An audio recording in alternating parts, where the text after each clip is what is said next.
మీకు విషయం తెలుసా? బకాసురుడిని భీముడు ఎంత దారుణంగా చిత్రవధ చేసి చంపాడంటే, పూర్వం ఏకచక్రాపురం అనే ఊర్లో బకాసురుడు ఆ ఊరి మీద పడి తినేస్తూ ఉండేవాడు. అలా ఊర్లో ఉన్న మనుషులందరినీ తినేస్తుంటే ఆ ఊర్లో ఉన్న మనుషులందరూ కలిసి బకాసురుడితో ఒక ఒప్పందం చేసుకున్నారు.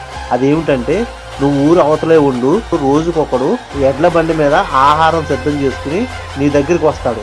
అలా వచ్చిన వాడిని నువ్వు తినేసి ఆ ఎడ్ల బండిలో ఉన్న ఆహారం కూడా తినేసేయి. అలా మాలో మేమే ఒక్కొక్కరు నీకు ఆహారం అవుతాము అని చెప్తారు. ఆ ఒప్పందానికి ఒప్పుకున్న బకాసుడు ఊరు అవతలే ఉండి రోజు తన ఆహారం కోసం వెయిట్ చేస్తూ ఉంటాడు.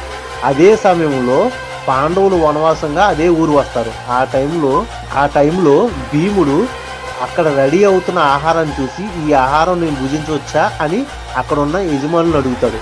కానీ అక్కడ ఉన్న యజమానులు ఇది బకాసుడు కోసం సిద్ధం చేసిన ఆహారం, మేము రోజు ఒకరము బకాసుడికి ఆహారంగా వెళ్తాము అని చెబుతారు.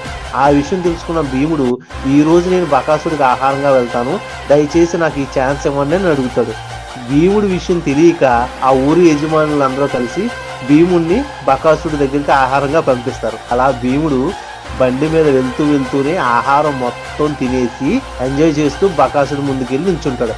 బకాసుడికి ఆ సీన్ చూసి కోపం వచ్చి భీముని లాగి ఒక్క దెబ్బ కొడతాడు.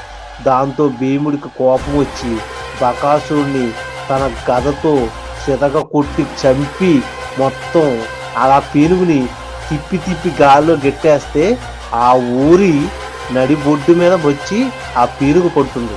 దాంతో భీముడు బలం తెలిసిన ఆ ఊరి జనం భీముడిని ఊరేగిస్తూ ఆ ఊరికి తీసుకొచ్చి సంబరాలు చేసుకుంటారు.